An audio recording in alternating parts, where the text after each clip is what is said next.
ఇవాళ అక్టోబర్ 26. ఇవాళ ఇక్కడ సప్తపర్ణిలో నేను తెలుగు వీరలేవరా పేజ్ ఫాలో చేస్తాను. ఆ తెలుగు వీరలేవరా పేజ్ నుంచి చూసే ఇక్కడ తెలుగు మీట్ జరుపుతున్నాం వచ్చాను. కానీ అనంత్ గారే కాకుండా ఇక్కడ ప్రణవ్ గారు తెలుగు ర్యాపర్ ఆయన కూడా వచ్చారు. చాలా అద్భుతంగా మాట్లాడారు. ఒక్కొక్కరు కూడా భాష అంటే మనం భావం ఎలా మనకి ఎన్ని భావాలు ఉన్నాయో అది మనం మన భాషలో మాతృభాషలో మాత్రమే మనం స్పష్టంగా చెప్పగలం.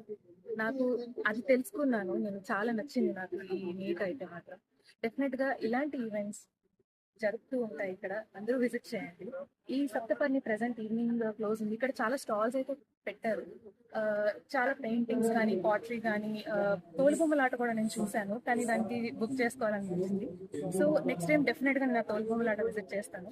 కానీ నాకు ఇక్కడ జరిగే మాత్రం ఈ ఆడిటోరియంలో తెలుగు వీరులు ఎవరా ఈ ఆ, స్మృతి ఏదైతే ఈవెంట్ జరుగుతుందో ఆ స్మృతి ఈవెంట్ చాలా చాలా బాగుంది. నాకు మంచి టైం పాస్ అయింది ఈ రోజు మాత్రం. నేను చాలా తెలుసుకున్నాను భాష గురించి, గొప్పతనాలను తెలుసుకున్నాను.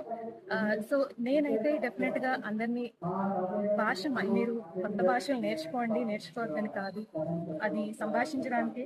కానీ మీ మాతృభాషను మాత్రం మర్చిపోవద్దు. డెఫినెట్ గా వీడియోస్ పెడతాను, చెక్ చేయండి.